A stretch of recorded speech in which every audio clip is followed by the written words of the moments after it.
વીઘે જો પાખડીઓ ડ્રાય કરવાની થતી હોય તો ગુલાબ વાવ્યા ત્યાંથી 3 મહિના પછી 3 મહિના પછી 1 વીઘે 1 કિલો ડ્રાય પાખડી થાય. ખેડૂતને આપણે ડ્રાય કરે છે, ખાલી ડ્રાય કરીને જો પાખડીઓ વેચે તો 80,000 થી લાખ રૂપિયા સુધીનો વીઘો થાય 1 વર્ષનો. ખેતીના પાકમાં આજકાલ રિસ્ક વધારે છે, ખાસ કરીને કુદરતી માવઠા હોય કે ઘણી વખત કૃત્રિમ. ખેડૂત જે કંઈ પાકનો વાવેતર કરે છે એને ધાર્યા પ્રમાણે ઉત્પાદન નથી મળતું, આવું બધા લોકો કહેતા હોય છે. હું જોગલ નાથા અને સાગર જોશી અમે બંને મિત્રો આજે આવી ગયા છે જેતપુરના બોરડી સમઢિયાળા ગામમાં. એક આ ગામડું છે અને જેતપુરથી આ નજીક આ ગામડું આવેલું છે.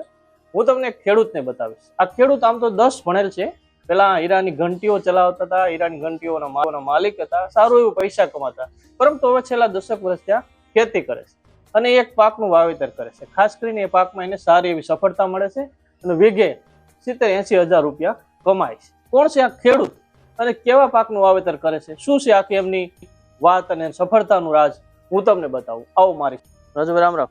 રામ રામ. મજામાં? મજામાં. આમ તમે તો બધી ખેતીના જાણકાર માણસ છો, પણ ગુલાબની ખેતી શું કરવા કરો? તમારી જમીને કાઢી છે, તમે અહીં ધાર્યો તો બીજી ખેતી થાત ખરી, પણ તમે ગુલાબ શું કરવા કરો છો? ગુલાબની ખેતી એટલે લગભગ મેં 18 વર્ષ તો શાકભાજી આમાં વાવેલો હતો. તો વારંવાર આપણે પાક ફેરબદલી કરવી પડે છે. બીજા નંબરમાં આ જમીન એવી છે ગામની વચ્ચોવચ છે, એટલે પાણીનું સ્તર ઊંચું છે. તો ચોમાસામાં પાણી ફૂટી જતું, રેસકાઈ જતું, તો એની સામે આપણે રક્ષણ મળે અને ટકાઉ આપણે વેરાયટી કહી અને ઓછો ખર્ચો લાગે. અને એકવાર વાવ્યા પછી વર્ષ 2 વર્ષ કે 5 વર્ષ આનું સિલેક્શન હું કરતો હતો. તો એ સિલેક્શનમાં મને મગજમાં બેઠું કે ભાઈ આપણે ગુલાબ છે, મારે ગુલાબના છોડ અહીંયા હતા તો 10 વર્ષથી આ ગુલાબના છોડ હતા આ જમીનમાં, તો એ છોડ હજી આપણે ઊભા છે, એટલે એ દેશી ગુલાબ છે. અને આપણે મગજમાં બેઠું કે ભાઈ દેશી ગુલાબ જો આમાં વાવવામાં આવે તો 5 વર્ષ સુધી આપણે ચિંતા ના રહીએ. એટલા માટે આપણે ગુલાબનું સિલેક્શન કર્યું. અને બીજું કે મિશ્ર પાક પદ્ધતિ. આની અંદર આપણે વાલ હતા. સૌથી પહેલા દાખલા કે આપણે 3જા મહિનામાં ગુલાબનું વાવેતર કરવાનું થયું એની પહેલા આપણે મગ વાવી દીધા. હવે મગ છે એ આપણે અડધા ફૂટના થયા પછી આપણે પારા ઉપર ગુલાબ વાવી દીધા હતા. એટલે ટેમ્પરેચર મેન્ટેન થઈ ગયો, એટલે તમામ છોડ છે ને એ ઉજરી ગયા.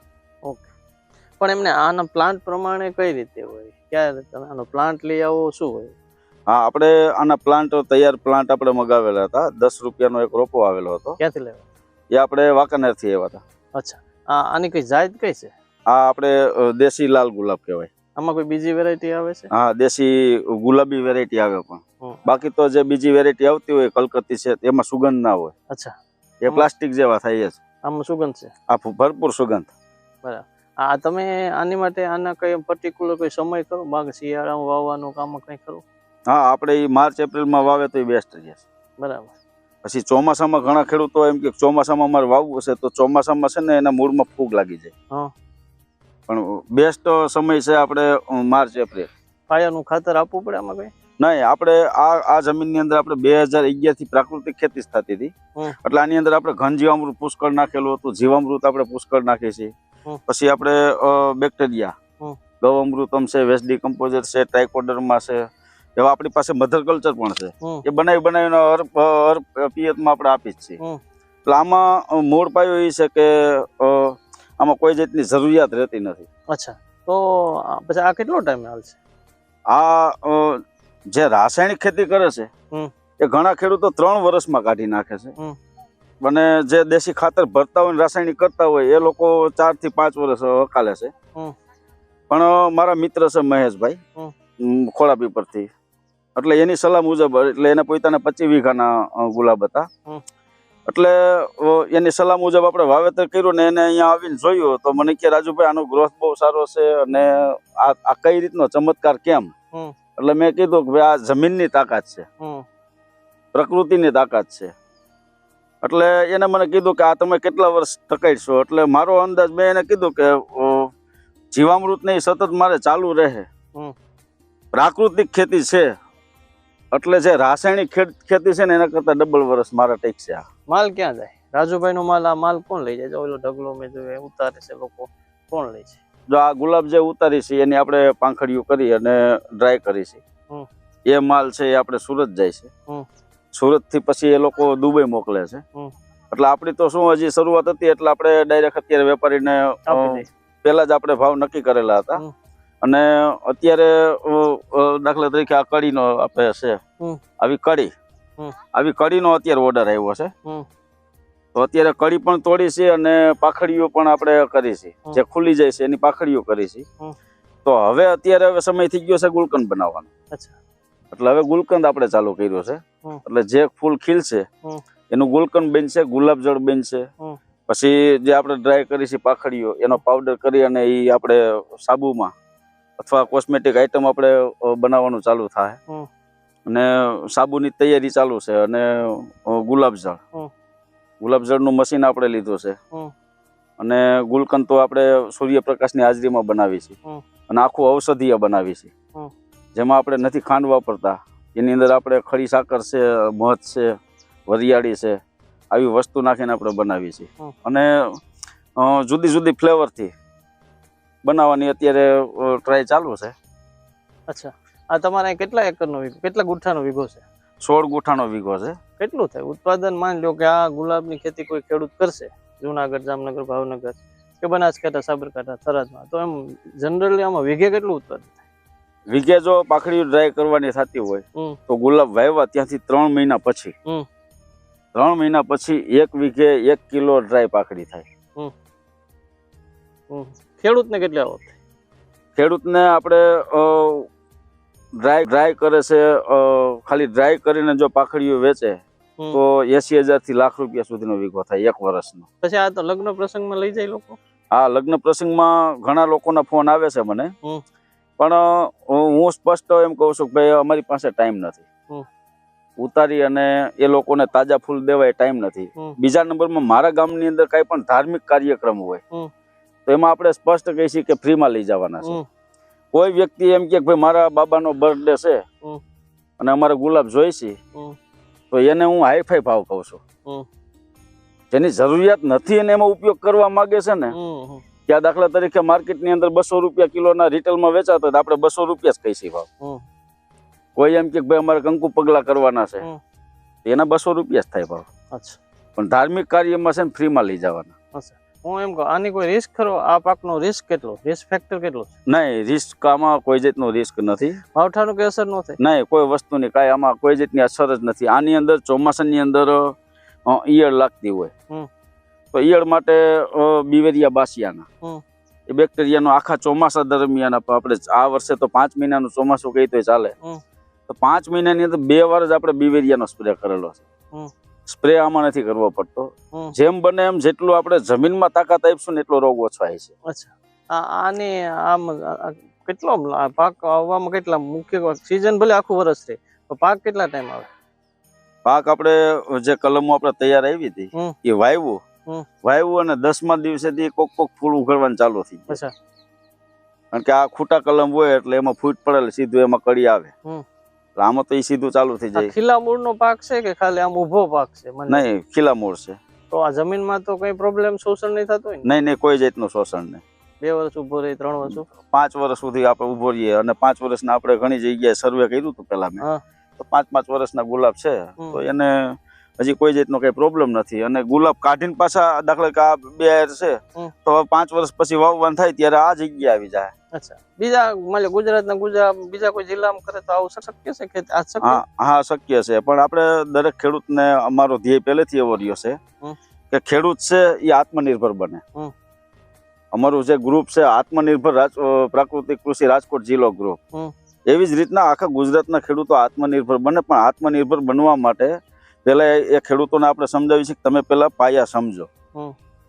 તમારી જમીન છે તો તમારી જમીનના ડોક્ટર તમારે બનવું પડશે. તમારી જમીન કઈ પ્રકારની છે તમારી જમીનમાં તમારે નિરીક્ષણ કરવાનું હોય છે કે ભાઈ જુદા જુદા આપણે પાક લીધા હોય અત્યાર સુધી એમાં કયા પાકમાં આપણે સફળતા મળી છે.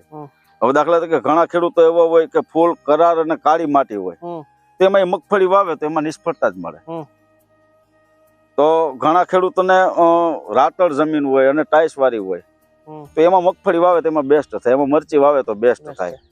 એટલે આપણે પેલા આપણું જમીનનું સિલેક્શન, કે આપણી જમીન કયા પ્રકારની છે, એમાં કઈ વસ્તુનું ઉત્પાદન વધુ આપને મળે છે. અને લાંબા ગાળાનો પાક હું તો ખેડૂતોને ભલામણ કરું છું કે જેમ બને એમ લાંબા ગાળાનો પાક અથવા મિશ્ર પાક એ બહુ મહત્વની વસ્તુ છે.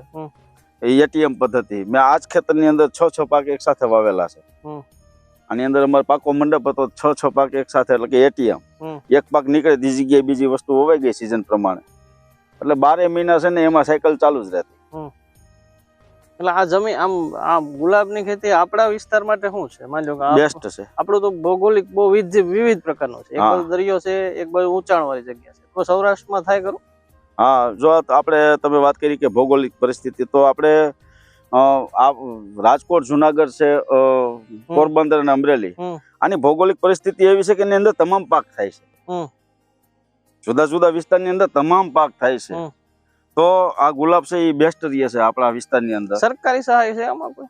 હા, આપણે રોપા લેવો હોય તો એની આપણે ઓનલાઈન અરજી કરી તો એમાં રોપામાં સહાય મળે છે આમાં. હા, અને બીજું દાખલા તરીકે મારે બાગાયતી અધિકારી સાથે ચર્ચા થઈ હતી, તો એ લોકો એમ કીધું કે તમારે આ પાખડીઓને ડ્રાય કરવા માટે ડ્રાયર ઊભું કરવું હોય તો એની પણ સબસિડી મળે છે.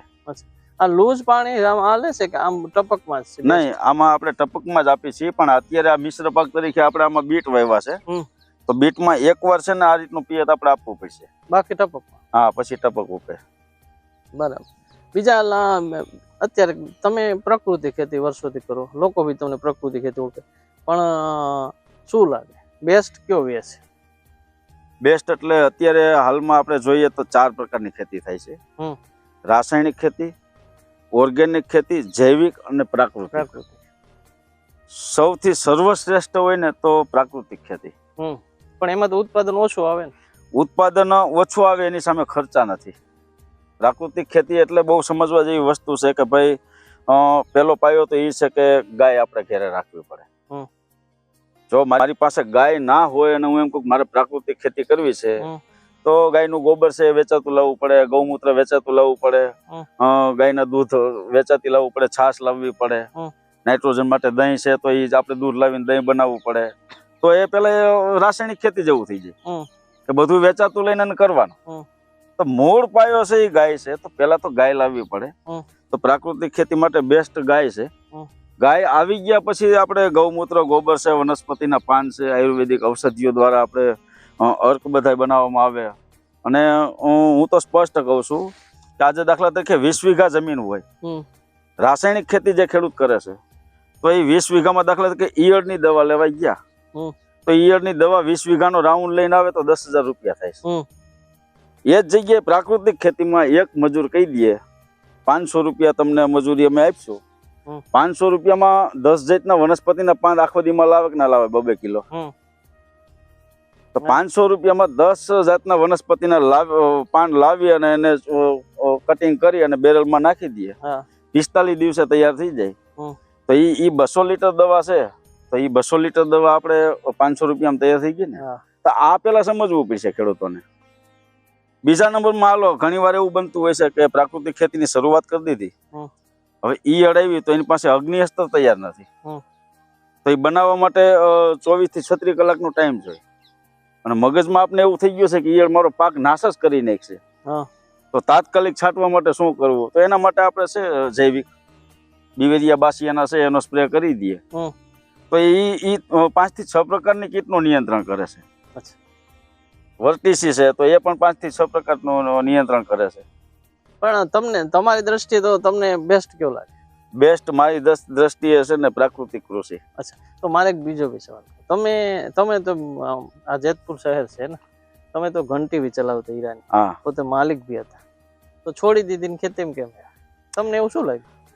હું જયારે હીરાનું કારખાનું ચલાવતો ત્યારે રોજ સવારે 6 વાગે અહીંથી નીકળી જતો હું, અને કારખાને પહોંચી જતા 6:30 પોણા 7 થાય હતા.